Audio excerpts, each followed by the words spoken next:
Naruto is a series well known for many things. Stuff like the incredible fight choreography as well as the myriad of interesting characters in the show. There's a reason why so many modern anime take inspiration from Naruto.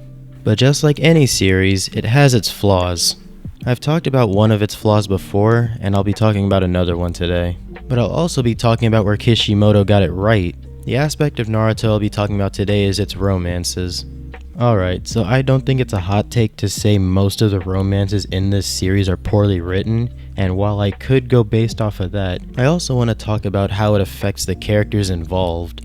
And I'll be starting with the best romance in this series, Shikamaru and Tamari. I don't think there's room for discussion that this is one of, if not the only well-executed romance in Naruto. They're seen having natural interactions and genuine respect for each other, something a certain relationship in this series is lacking. What made this pairing work is that it wasn't always in the spotlight, which works to its benefit because, to be blunt, Kishimoto sucks at writing romance.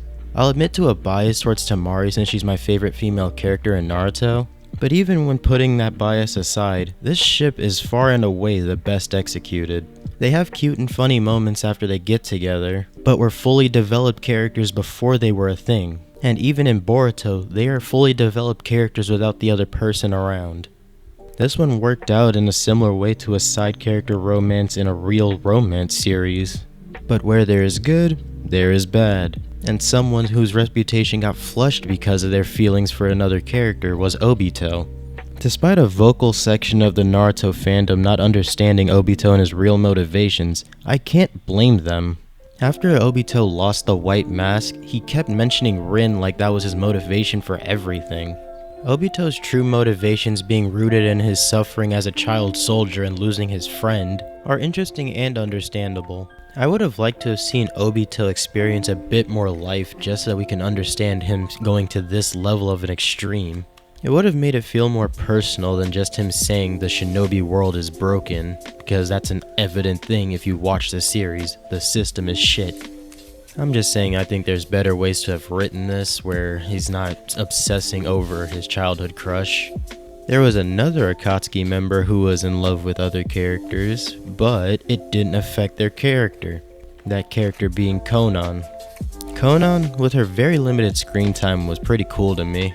She started off having feelings for Yahiko, the Akatsuki's founder, and then later on developed feelings for Nagato. While these feelings may have driven her to stay as a part of what the Akatsuki eventually became, it isn't her driving force. She genuinely believes in the mission that they're striving for, without any push from any other character. This is a side note, but I just feel like talking about Conan for a minute. She has one of the best feats in the series, setting off an entire sea of paper bombs that outlasted Obito's Kamui, which prompted him to use Izanagi. That was my side note. I will admit that she's treated more like an accessory to Nagato because it's Kishimoto's writing. What the hell else would she be doing? Though even with that holding her back, she's her own unique character in the story as well as having one of the most interesting abilities in the story. Her affection for Yahiko and Nagato was never important in the story, so it kept the story from focusing on it, detracting from her actual character. The same can't be said for Sakura Haruno. A majority of her character for 80 to 90% of the story is her crushing over Sasuke. This is far and away the absolute worst romance in this series. Sasuke never gave Sakura any reason to fawn over him, especially not to the extent that she does, and actively gives her a reason to dislike or even hate him. Because of her quote-unquote feelings for Sasuke, her character gets screwed over. In part 2, before Team 7 reunites, Sakura is actually pretty cool. She trained with one of the Sannin like the other two. She took on a Kage-level threat with Chiyo's assistance, but it was mostly Sakura. Don't let the detractors tell you otherwise. And while her and Naruto's motivations were still get Sasuke back to the village, she wasn't gushing over him like she was before. But then she sees Sasuke. And what does he try to do? Kill them. And what does she do? Fangirls for the rest of the series. There was really no saving this relationship. She should have been over Sasuke during the time skip. Her whole character could have been significantly better if at some point during the series, she just got over Sasuke and told Naruto, okay, let's put him in the dirt. Unfortunately, that never happens, and that neck break that has her reverting back to who she was before never gets undone. She just keeps gushing over Sasuke.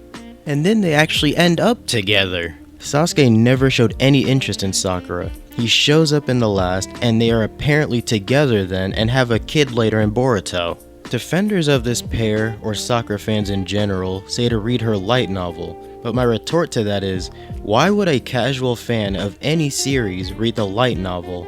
Following that up, why would somebody want to pick up a story about Naruto's most disappointing and wasted character? To see a shitty ship get patched up? That's just something to think about. This ship made Sakura a bad character. Next! I'm going to keep Naruto's and Hinata's very brief by saying it suffers from Kishimoto's make a strong woman into a housewife syndrome. Hinata should technically be one of the strongest combatants in the series, but after the last, we're never shown her doing anything. Overall, this is a really nice ship. It's cute, it has the good moments, it has the nice ending, and it has the build-up. It just screws over Hinata in the end, that's all.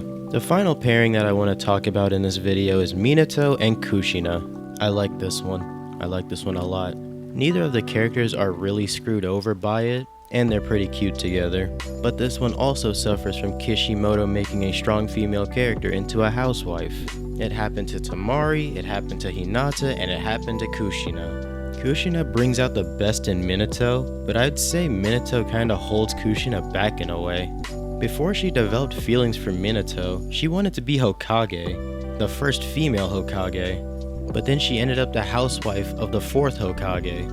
It's just a gripe that I have with it, because I love these characters. Minato is tied with Itachi for being my favorite character, and Kushina is pretty high up on my list.